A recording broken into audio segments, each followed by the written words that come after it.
It is Friday, May 10th, 2024. I'm producer Alex. I'm Jules. And I'm Owen. And this is the Season 2 finale of Studio 595.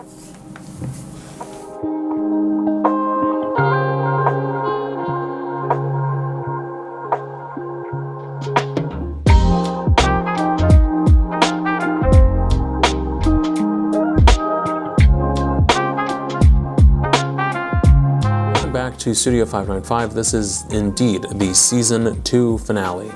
And while this footage is from last week, we still wanted to show it for this week as we celebrated National Music Week. So since it's National Music Week, I figured Owen and Jules, you are both what you would consider a music nerd, are you? Yeah, relatively. Yeah, special interest, yeah. Okay. Now, would you consider yourselves knowledgeable of music? Yes. I'd hope so. Is this what this quiz is that you were referring to Not before? as much as Warhammer. I think I'm firstly I'm a Warhammer nerd, and then a couple tiers down is the music. Oh, and I know you consider yourself a music nerd. Yeah. So we're gonna play a short game, just 5 rounds, and it's gonna be which music genre is legitimate. Oh, okay. So there are gonna be 3 options on the screen. And each of you can make the same selection, but don't tell each other, I guess. What if we do? Are we gonna write these down on a whiteboard? Should I go get the whiteboards? You can just shout it out. What's the punishment? It'll be A, B, or C. Okay. And so we're gonna have 5 rounds of this. I will just count down 3, 2, 1. You say A, B, or C. And so the first set of genres as you can see on screen at home. Wow! Whoa! It's in 3D. A. Simpson wave. B. Snooze jazz. And C. Plastic ska.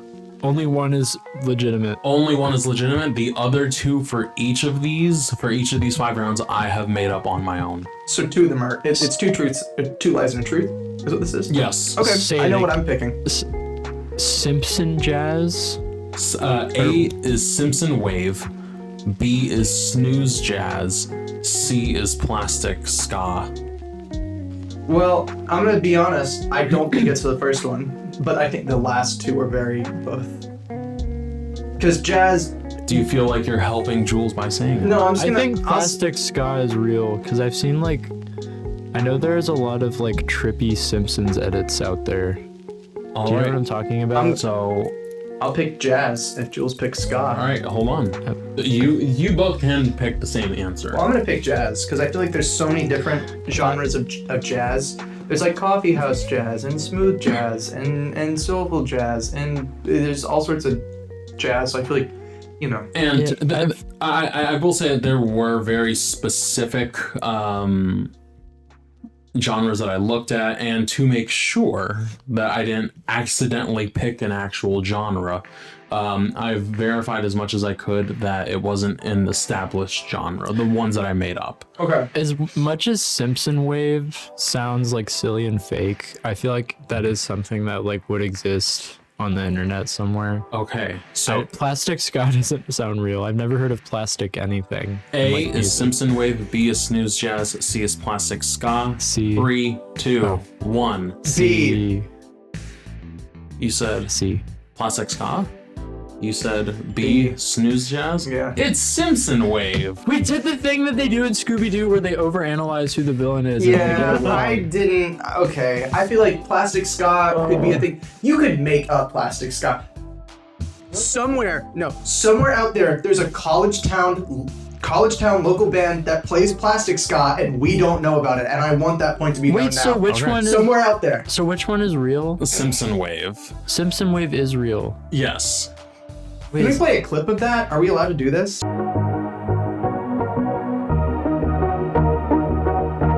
So, pretty much Simpson wave. I think that this one is the most cheeky answer. What? That's what I was saying. Because that's what I was saying. Is it just Simpsons voice clips with like synth music. Wait, Like, what was is the this? question? Was it which one you think isn't real? Oh no, which one is real? Okay. So, Simpson wave is just vaporwave with aesthetically That's not- pleasing Simpson No. clips. I genuinely thought out of all these 5, I thought this would be the one that both of you got. Dude, That you threw the word Simpsons in there. How was I Yeah. supposed to understand that? I think I was confused. So- I was saying that Punk's plastic skull wasn't real. So I just like mashed a couple words together. How about this time? Which music genre is legitimate? A. Costa Rican R&B. B. Ivorian bluegrass. That's totally Or C. plausible. German reggae. German reggae. I want to hear not German real. reggae. I'll say that. German reggae. That Alright. sounds awesome. I No, hope that's wait. a thing. So again, A. Costa Rican R&B. B. Ivorian bluegrass. C. German reggae. 3, 2, 1. A. Sorry. You went with Costa Rican R&B. Yeah. You went with Ivorian bluegrass. It is indeed German reggae. This is a thing. German reggae is a thing. German reggae is a thing. Reißt meine Zäune ein, pflanzt an ihrer Stelle lieber ein paar neue Bäume ein. We should do like This is the one time I'm okay to be wrong.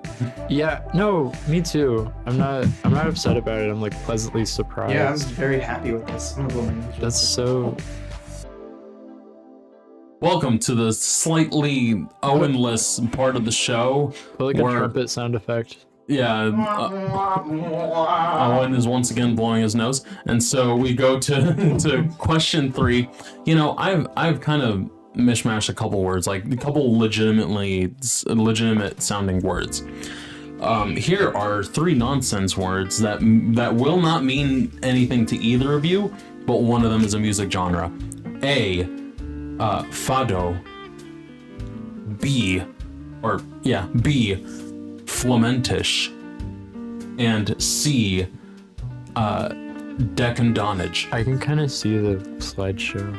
Oh no, it's fine. The answers aren't on the slideshow. Okay. These are all like Rick and Morty music genres. Like this is all some A. horrible. Fado. Lamentish, I think B. sounds real. Flamentish. God, C. no, it doesn't. Decandonage. Decandonage. I got mine. All right, 3, 2, 1. C. You both went with Decandonage. Yeah, he's smiling. That's not good.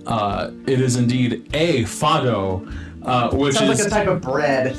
it is Portuguese music. And Why would we know that? From Wikipedia. From Wikipedia. But I did verify that like there is a lot Play of a like song actual right now. discussion about it. It is a form of music primarily from Portugal, with mournful tunes and lyrics, often about the poor, and often about being poor, and often about being at sea. That's so So Wow. it's like About the Sailor sea. Blues. Sailor Portuguese blues. Sinal de amargura, de dor e tortura, de esperança perdida. Indicia o mercado. I'm okay with that. That's alright. See, these are all Here good. is some fado, or maybe fado, sounds- if you want to speak Portuguese. That sounds hard. Now, we are having anyone's game here. It is 0 to 0. Yeah, yeah. This is anyone's game. Question 4. Which music genre is legitimate? Here is a mashup of 2 different genres. EDM-menko, EDM. EDM and flamenco. What the? Reggae step, reggae and dubstep, and house blues, as in house music and blues. I know exactly which one is true. Okay. I know for A. So, Facts. A, That's actually, I'm not gonna say that. it's gonna be in the edit. I know.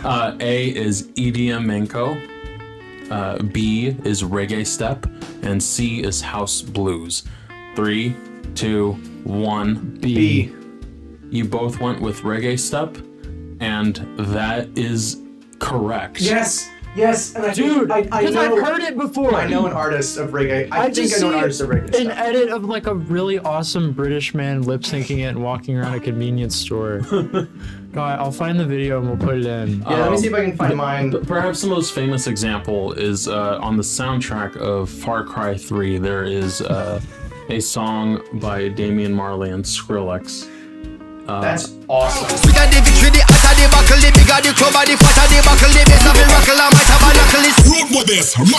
We go to the final question, and I went American here. Okay. So there is a city in the United States and its famous genre.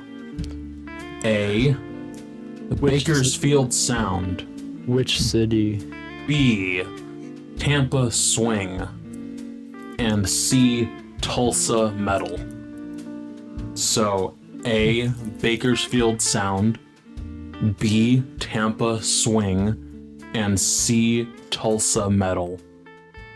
All right. 3, 2, 1. C. A. Jules, you went with Tulsa Metal. Owen, you went with Bakersfield Sound. Before we even continue, I'd like to say I do know for a fact which one is true. And I'd like to get cocky here. The correct answer is Tampa's. No, it's not. It's Bakersfield Sound. Yeah. It's like Buck Owens and Dwight Yoakam. I know that.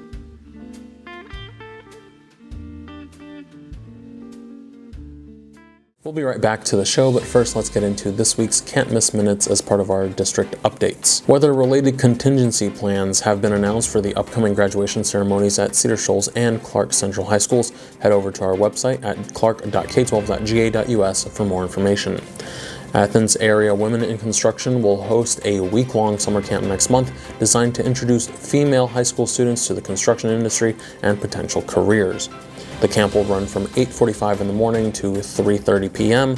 on June 24th through the 28th on the University of Georgia campus. And participation is limited to 12 students who must be rising high school juniors or seniors.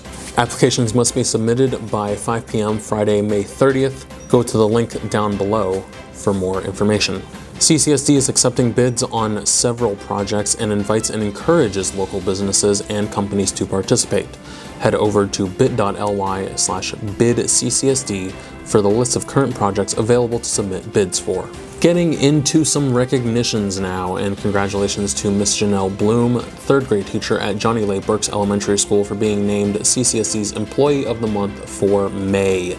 This is the final Employee of the Month award for this school year. Nominations will reopen in August.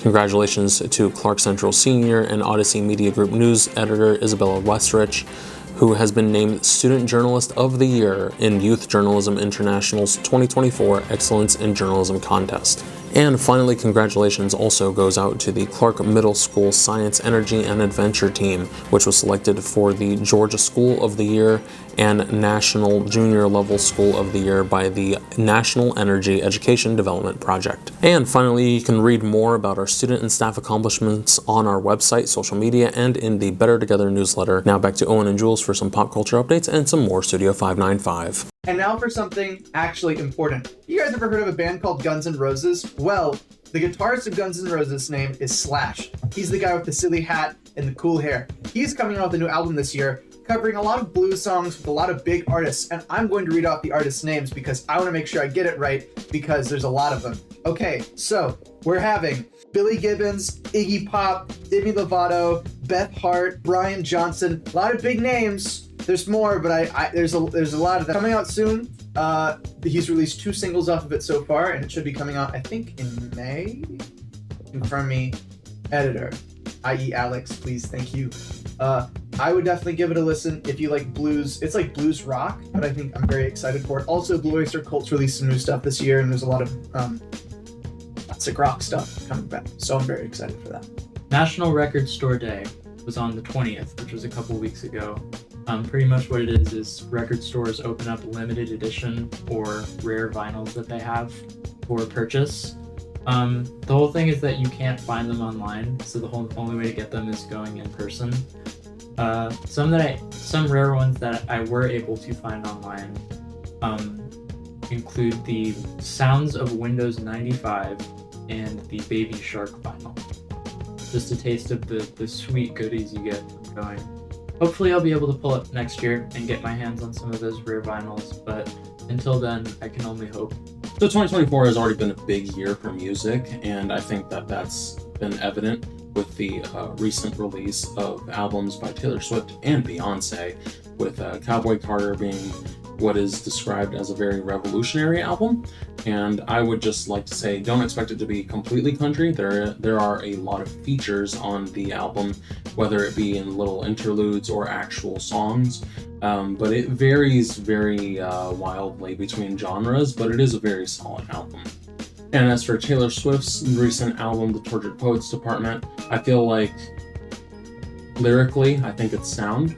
In terms of the production, it's what you would expect. In terms of the composition, I feel like it can be a little lackluster in terms of variety, but I think overall it's a pretty good album. I think that it's gonna definitely win a lot of awards and get a lot of attention if it hasn't already. I also figured that, given that we're talking about music this week, it would be interesting to look back at the albums that released during the time that we were born and which songs were number one. The number one song during my birthday in 1997 was Hypnotized by the Notorious B.I.G., which I am very proud that I was born the week that was number one. Meanwhile, we have Owen, whose number one song during his birthday was London Bridge by Fergie, which I find hilarious. And finally, Jules' number one song during their birthday was Say It Right by Nelly Furtado, which I feel like is a good, solid song during the mid-2000s. And I hope that you enjoy the snippets that we played for that, as little as we could because of copyright reasons. And to celebrate National Music Week, we have a host of interviews and a bunch of special guests, so we hope that you enjoy. Please enjoy these interviews. All right, hey everyone. My name is Timothy Oglesby. I am, like you said, a long-term friend of Alex. We met in like middle school, like 6th grade maybe. I enjoy doing music. Very spiritual person, as y'all see I'm walking around right now, enjoying the sunlight. So I feel like what I like released has been a lot of like rapping. Like I haven't really been releasing music the last few years. Kind of just been like gaining experience with things. So I've just been experimenting with a lot of stuff. Like I've been opening my like mind to other genres. So like I'll hear like a electro beat or something and I'm just like, let me see if I can like write lyrics to this, you know? I'm like, okay, that's pretty cool. Like it gives me a chance to like go outside of like the box what I've been traditionally doing. So like hopefully with what I'm putting out or going to put out, like it kind of just reflects like I'm a little bit of everything and not just a rapper, you know? Like growing up, for example, like throughout college, like I was always like writing. I had access to like the radio station in college, so I was always recording and things like that. But now that I'm on my own and equipment costs more, studio time is all that or whatever, I've kind of just been like experiencing life more and then like writing about moments instead of just writing for the sake of writing. Cause like, I feel like it kind of gets to a point to where like it becomes almost like practice and like routine, and it can become, for at least like if everybody that's ever like written lyrics, like you feel like at some point, you know, you're predictable, or it's like, okay, I feel like I reached a wall, so like you have to take a break and just kind of live life.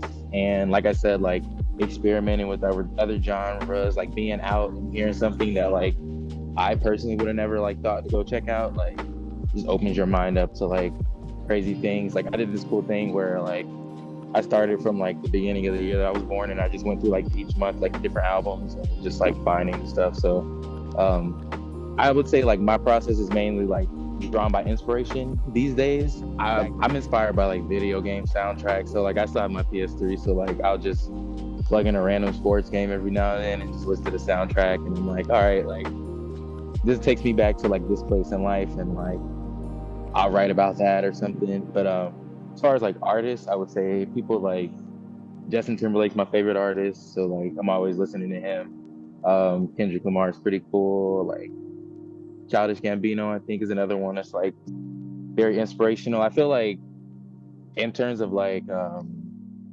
the way I can determine like who my like inspirations are, who my favorites are, I guess it's just people that I can relate to. In elementary school, like I had a friend who passed away, but we were making like music together. Like we would like write songs and just like, oh, you know, we're gonna start a band and do all this stuff or whatever. So I would say I've been writing since I was like 8, but like in middle school, for example, like I was like the kid that was carrying a journal around, like hiding it, but like writing in class when I got my work done and things like that.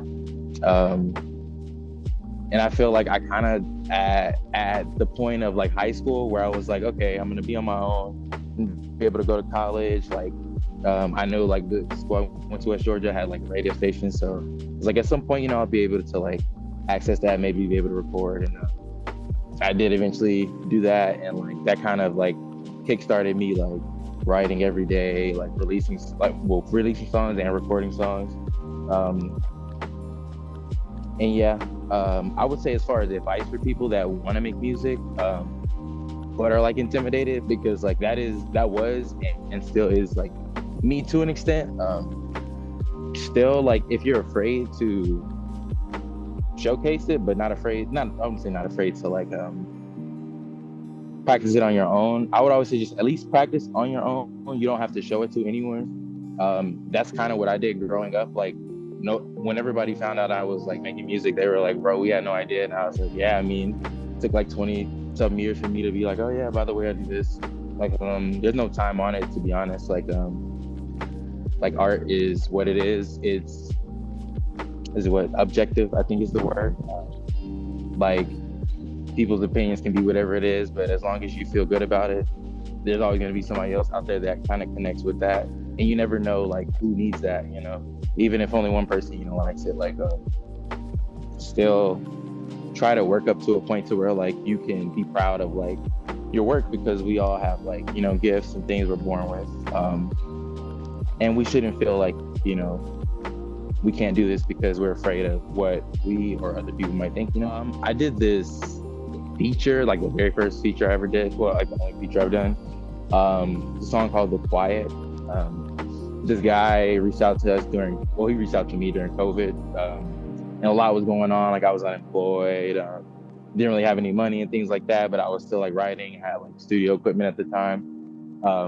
This guy was like, hey, you know, I found your like work and like your Instagram or whatever, and I thought you were pretty cool. I was wondering if you want to do a feature, and he paid me, and like I was able to do that. Like I didn't even have the money to put it on streaming, so he was able to like put it on his own platform and things like that. So yeah, it's a song called The Quiet. I would say it's my favorite. Look, what's your life about? Enlighten me. Is you gonna live on your knees or down your feet?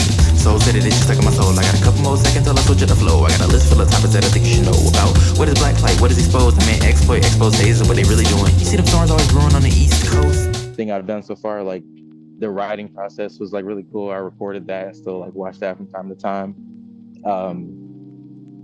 Yeah, and it was just like facing the adversity of the pandemic, plus just like things going on in my personal life. It was like, you know, that was like a bright spot, I would say, in like my music career so far. I feel like it's been like baby steps. So it was like releasing it to the public first, putting out a couple more things. Now I'm at the point to where I'm like, I'm ready to consistently, at least this year, like put out more music. Like I've always wanted to put out an album, and I have enough songs now to where I can do that. So I would say I'm at like that point now, to where I feel I never wanted to be like famous or like, oh, I have a lot of whatever. I kind of just is like, this is like a passionate thing I do, and it's like art, like, you know, like I don't know. I just love, it's just something I love, I guess.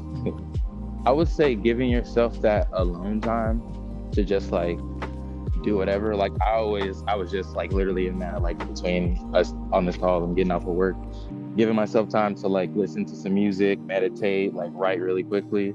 Just giving yourself like your alone time to like be your true self. I usually use that to write music, and like I just spend that time writing whatever. There's so much stuff that I've like written, recorded that I'm never gonna put out, but it's just like good practice. Like always feel like you can practice. You don't have to show it to anybody but yourself. So I would say that as far as advice. And the most satisfying thing about putting out music is just like, for me, it's the release of it. Like it's like I'm somebody that like can like bottle up a lot of emotions at times. So like when I put music out, it's kind of just like the biggest like sigh of relief, and now I can like spend time working on the next thing. And I don't know, I would say that's like the most satisfying thing. I would say follow my Instagram just because it has the links to like everything. I think I have different usernames, but if you follow my Instagram, which is just 90-inch vert, so 90-inch VERT, and just click the link in my bio. It has like a tree to like SoundCloud, like the song I was just mentioning earlier on streaming. It has my YouTube. I release like freestyles on there and like YouTube content too.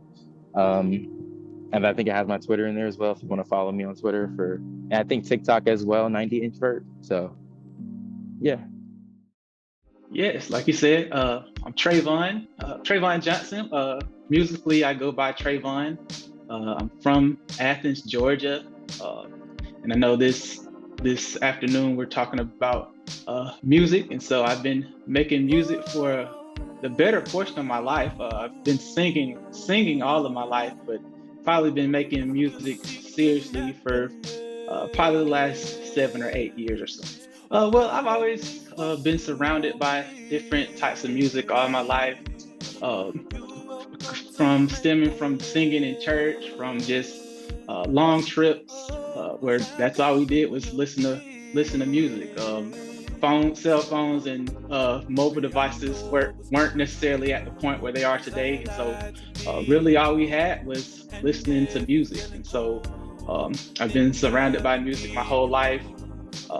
Both of my brothers basically inspired me to get into music.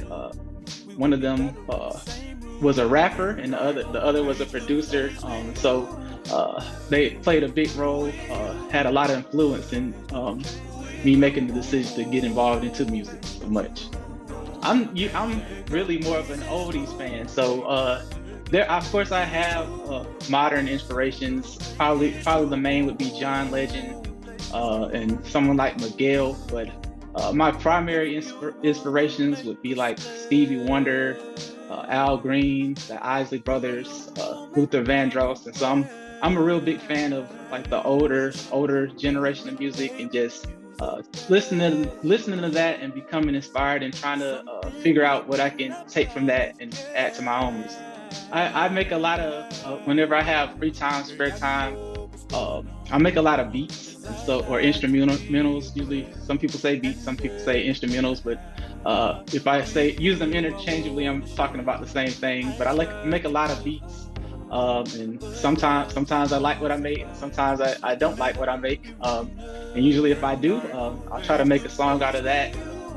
Additionally, if I'm not around a computer or not around my laptop, I try to keep my phone charged, not necessarily for calls, but so that I can, if I come up with a melody or come up with lyrics, or even hear like a sound in nature. Sometimes maybe there's like a construction zone, or like you hear birds chirping or something like that, and you feel like you could sample that and add that to a song. I like to always have my phone on me so I can record those sounds, record those lyrics, and hopefully add that to a song.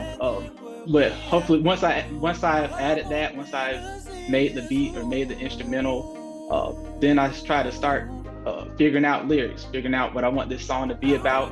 A lot of that comes from my life, things that happen in my life, but a lot of it comes from just watching other people, listening to other people, listening to their experiences and things they're going through, and just trying to hash out a good song. And of course, once we have the instrumental, the lyrics, that's when we'll get into the recording and the mixing and the mastering, and ultimately releasing it. Most of it on my own, but every once in a while, my brother will give me a beat to work with, and there are plenty of other people. And it's amazing what you can do with the internet, with the cloud. People can share stuff with you over Google Drive or some other kind of file sharing service. They can share lyrics with you. They can share beats with you. And so there's a lot of collaboration that can be done. And that's something I'm looking forward to doing more of in the future, is just collaborating with other people, and just making great music with them. Probably my favorite thing to sample, and it's an unreleased song. I'm not even sure if I'll be able to release it. I might have to just put it somewhere where it won't get copyright stricken. But I've used a sample for Sonic the Hedgehog. So that's something that's something I'm really a fan of. It's like video games. Somebody once told me, I was in like a beat making competition, and somebody commented on it, and said that this sounds like a song that would be in a video game. And so if someone ever hears, I've tried to lean into that. They said that, and so now I try to lean into that. And so whenever I'm releasing an album or releasing a project, I'm trying to see if there's a way that I can fit some kind of sound in there that will give people a video game type vibe. And so yeah, the Sonic sample is probably my favorite one. Probably the most the most unique or the most out there kind of sample that I've used is from I guess like the anime sounds, specifically like when a character's like powering up or something like that. So I know for I know I've used a Naruto sample, and I know I've used like a Dragon Ball Z sample when like the sounds they make when they're powering up. Yeah. And so those are probably the most just out there unique kind of samples that I've used. Yeah, I'm in the process. Started maybe 2 or 3 weeks ago, actually working on a new album. Don't know how long it's gonna take to finish it because I've already ran into a couple of songs that I don't really like. And so I'm not sure if I'm gonna just change them up or if I'm just gonna bend them for now. But hopefully I have an album out before the end of the summer. So sometime this year, I expect to have another release out. It's kind of weird because I, at least for the last couple of projects that I worked on, I released in out of order. And so on on my last release, the songs are actually newer than some of the things that I have coming on this more recent release. And so one theme that I try to hit on is growth, and so personal growth. And so in working on this new album, there are a lot of old songs on it. Of course, people wouldn't know they're old because I haven't released them, and so this is something only I would know. But I try to not waste anything. And so if I feel like there's a way that I can change it, that I can make it better, then I won't just necessarily give up on it forever.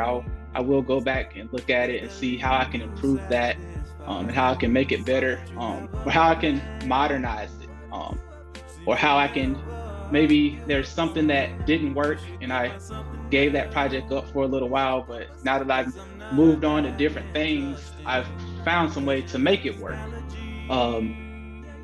But yeah, I'm always trying to find ways to improve, not just in what I write or what I produce, but just improve as a singer. I'm always just trying to become a better singer, and so that's probably one of the main things I like to focus on, is seeing how, because I'm not necessarily professionally trained, pretty much train myself, taught myself how to sing, and so I'm always trying to figure out how I can make the vocals better. Yeah, I had 2 shows last year. I had one in the winter last year, and I had one in spring last year.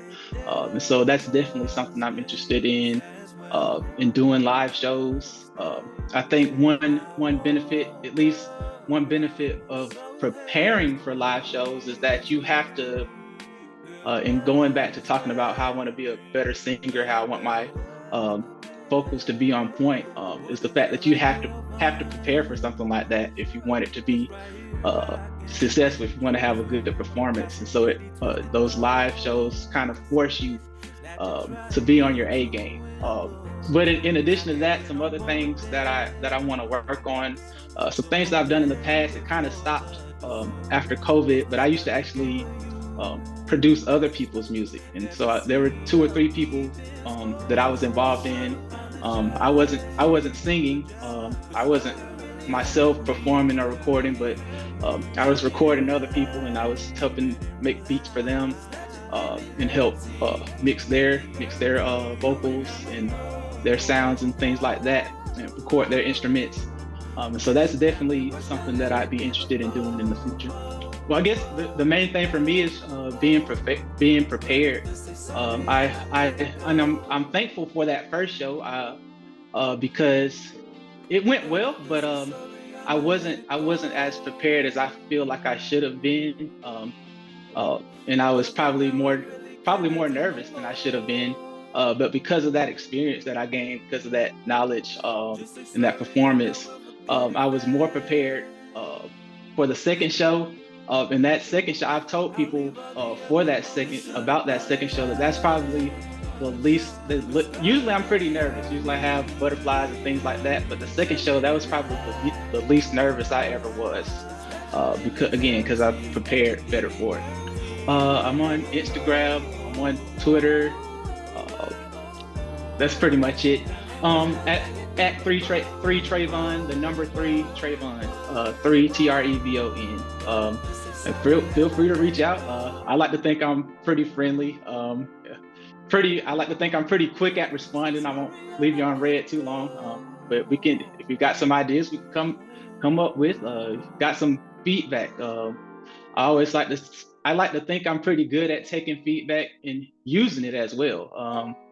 I like to think I'm not gonna lash out at somebody because they feel like I can do something better, because hopefully if I want to be good at music, hopefully that's something I'm already looking at, is trying to figure out how I can be better.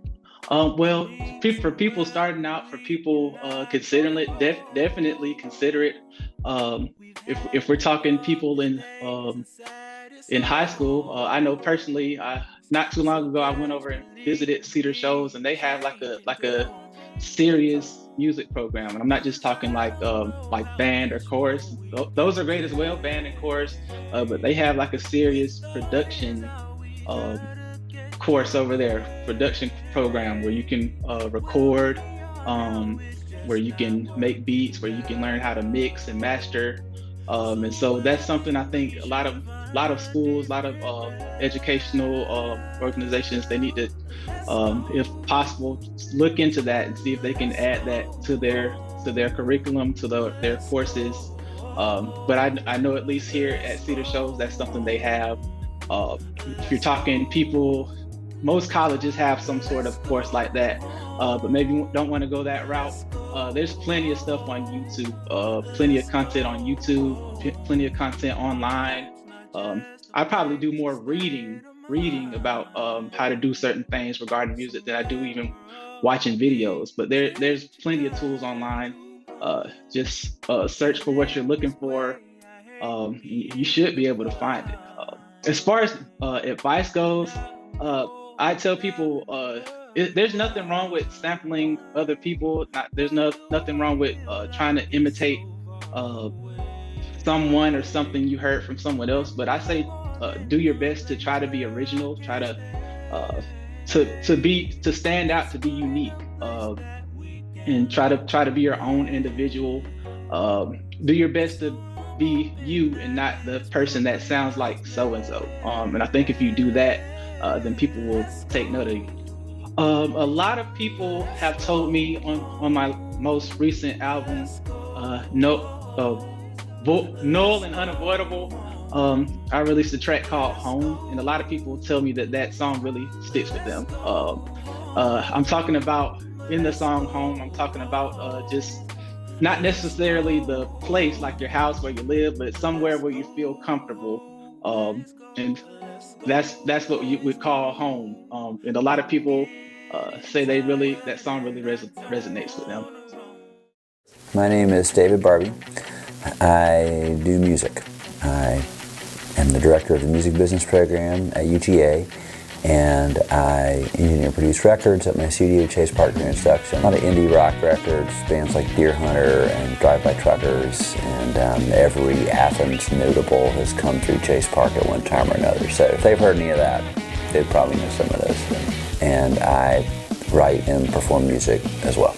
And it's like the emotional connection that we make with music is the reason that we listen to it. Nothing else matters.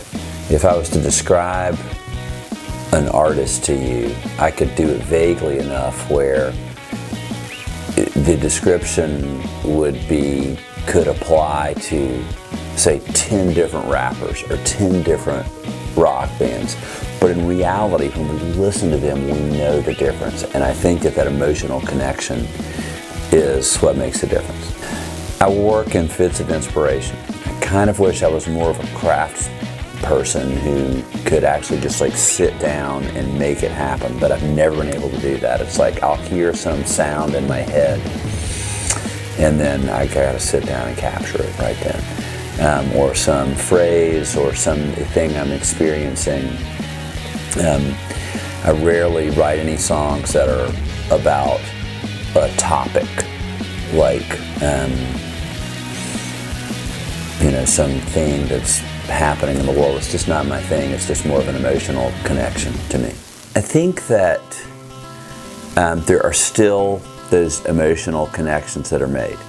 I see kids on my Little League team like singing songs that like they connect with. These kids are like 10, 11, 12 years old, right?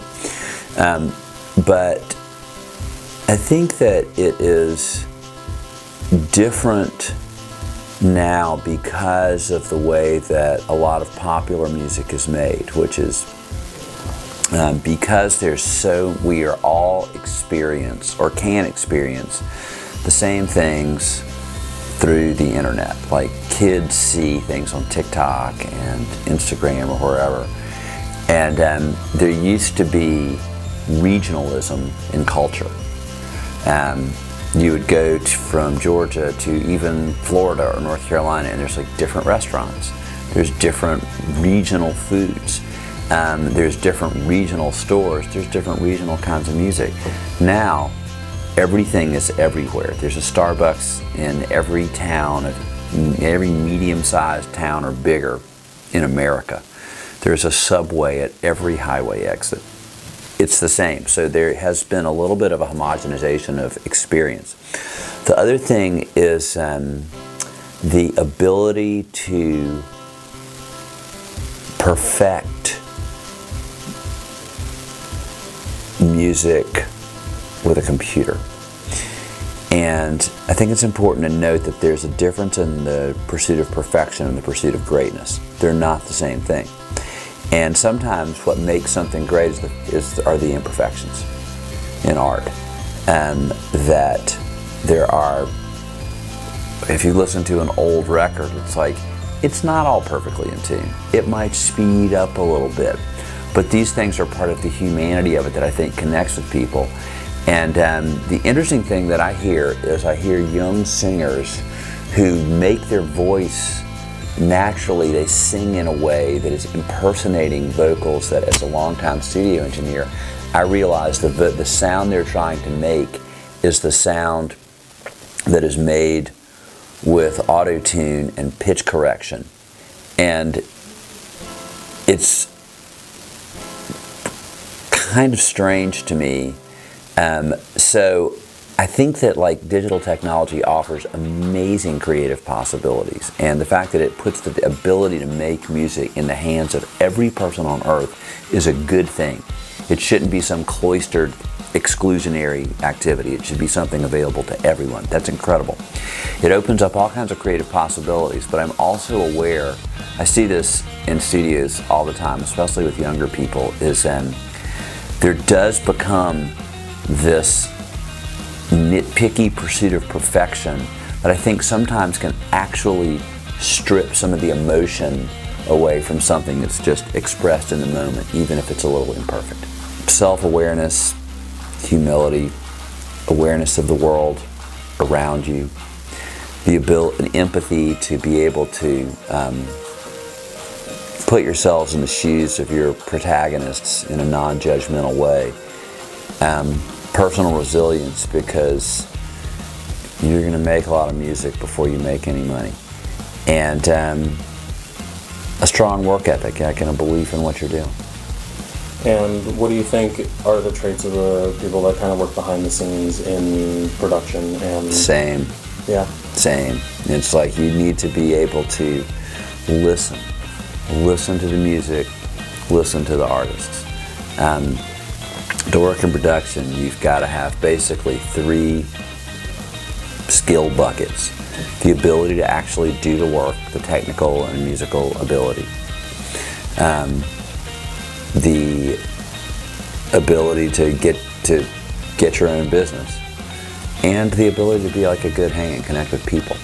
Because I know plenty of people that have been professional, they can drum up some business, they understand technology and music, but they just don't have the soft people skills, and their career never really takes off because they're just not a good hang in the studio, and it's such an emotional thing for artists to make music and to let go on a deeper level that, you know, if the doctor doesn't have good bedside manner, you just can't really open up with them.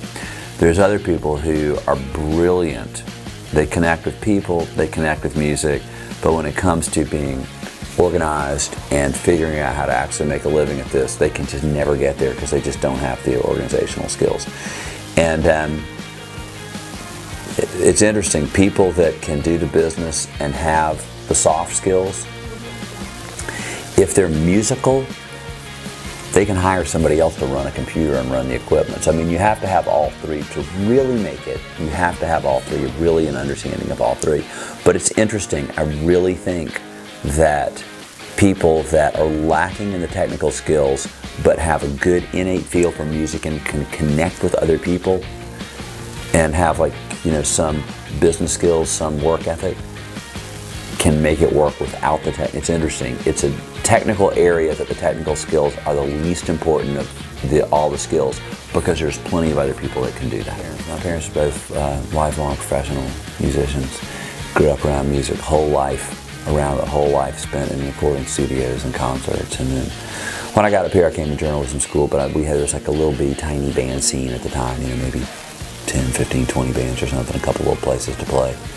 Downtown, not many bars, no apartments, just like a small town, a couple of places to play. And but once I started seeing, I mean, I played music the whole time growing up, and my parents, but then once I saw like indie bands playing in little clubs, I realized, oh, this is like a point of entry for me. And that's kind of what sucked me. Deer Hunter, Halcyon Digest, one of my favorite records of the last 20 years, and certainly one of my favorite ones I've ever worked on. Drive-By Truckers, Southern Rock Opera, which is a pretty epic record that's just being re-released like in a month or something. It's a great record, had a huge impact on them and on me. Animal Collective, Merriweather Post Pavilion, that was mixed at Chase Park by Ben Allen. I mean, I was there, his like studio assistant. Didn't mix it myself, but like a tremendous, great record. And then we have so many records that other people that work at Chase Park work on, because at my studio I've got like 5 or 6 people that work there. And Drew Vandenberg has made all these Faye Webster records that are so awesome and that people love so much. My studio partner Andy LeMaster working a bunch of Bright Eyes records, and so it's like we've got like a pretty good group of things that come out of that studio.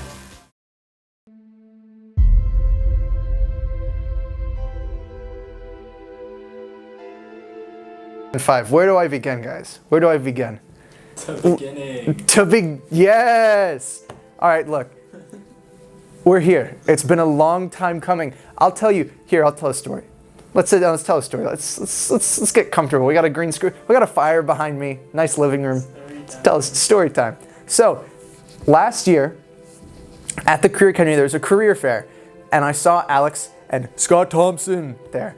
And it was really nice meeting them. And I was like, you know what, I think I'm gonna do this. And I pulled Jules aside and I was like, Jules, we gotta do this. And we both went, we talked to them together, and we got our sheets. We got our our applications, and we were very excited. Me and Jules were very excited for this. And so we're like, let's see what happens. And I remember over the summer, I remember coming into this office, this very office. I didn't know where to go. I didn't know what to do. And I just met Alex, and I was like, this guy's kind of cool. And they sat me down at a table, and they're like, so why do you want to work here? And I was like, because it's good experience. So that was cool, and I really enjoyed this experience. And it was really nice meeting them. It was really nice, you know, coming into the office. And I was like, this was going to be a really cool place to work. And lo and behold, I got hired, and Jules got hired. Jules is off camera. Jules is being our cameraman right now. And we were like, this is so awesome. We get to work here. This is our job. And work we did. We've made lots of episodes. We've done lots of silly things. We've put our blood, sweat, and tears into this, mainly just tears. We've cried a lot. There's been a lot of crying. I don't know why. And I gotta tell you, it's been a great first job. It's been a great first experience. Love the office, love the people. I really liked all the silly bits we've done. I liked all the experiences we've had. One thing I will say to the audience, I'll say it to everybody. The lighting in here is really good. I asked for more lamps at the very beginning of this year. We have a lamp now. That's been my biggest goal, my biggest win, is we got a lamp. And I love this place. I will continue to watch this show, and I would urge you to do as well, because it's only gonna get better. We were the guinea pigs for a lot of things. It's only gonna get better here. And as Alex gets older, he's gonna get more wise, and he's gonna get smarter, and he's gonna learn stuff. He said he did like this off camera. Alex is going to grow. He's going to make this bigger and better. A beard? He says no. What I'll say is, I've loved this. There's been lots of silly skits, and I think probably my favorite segment was the Valentine's Day segment, because that was the monsters, the monster dating tier list. I think that one was pretty good. I would definitely, that one I had a lot of fun recording. I had a lot of fun recording the tier lists. Founding Fathers tier list never took off. That's okay. You know, always one for the next people, next group, you know, next interns. I wish them the best. You should show them this, the unedited, uncut version, and just be like, this is the other guy. This is the weird guy that came before you. But anyways, I'll pass it along to Jules now. Keep watching Studio 595, guys. Studio 595 has been a beautiful collaborative experience. My first experience working professionally in a video production environment, and it was great. Like there's not a lot to say about it. I mean, there is a lot to say about it. It was great getting paid to tell jokes with my friend in front of a camera for a year. Because I can tell that it's grown since we got here, and it will continue to grow once me and Owen, once our time is up. It's been great doing bits and silly episodes and little informational pieces about the district. My favorite is obviously the D&D episode, because I love chucking people at monsters. If you're looking for a creative outlet and you want to be a voice for the district, I highly recommend looking into hosting this fine podcast. We'd love to see what you do with it. Have a great summer. Never forget to be slightly off-putting. Thank you everyone for tuning in to this second season of Studio 595. This is the first, as you know, that we have done in video format. It has been quite the experience. We have done more episodes than we did in season 1, and I assume that with season 3 we'll do more episodes than we did in season 2. I would like to absolutely give thanks to Owen and Jules for helping co-host this episode, as well as all the episodes this season. This has been a wonderful experience for the second year in a row. We plan on building upon this podcast and continuing its growth. We definitely passed with season 1 1,000 views, and now with season 2 I believe we have passed 2,000. If not, then we'll approach it. But a massive thanks to Owen and Jules for being a part of this program, and we are looking forward to season 3, which will begin in August or September, depending on how the scheduling all works. And we will have a brand new slate of interns here co-hosting the podcast. It's going to be an exciting time, and we are going to continue doing what we have done for the last 2 years. We would like to thank all of you for sticking around with us, for watching all the episodes that you have so far of Studio 595, and for always telling other people about it as well. I know that we have an audience of CCSC students, as well as parents and teachers and staff members and whatnot. I would just like to personally thank you. And until we see you again in the start of the next semester, and we may do a couple of bonus content stuff during the summer, be on the lookout for our Spotify playlist that we will have in honor of Owen and Jules respectively. As they leave the podcast, we will have a playlist for them, or made by them for you, and we will be back in the fall And so until we meet again, I've been producer Alex. I'm Jules. I'm Owen. And this has been Studio 595. Shout out Pat and Oswald.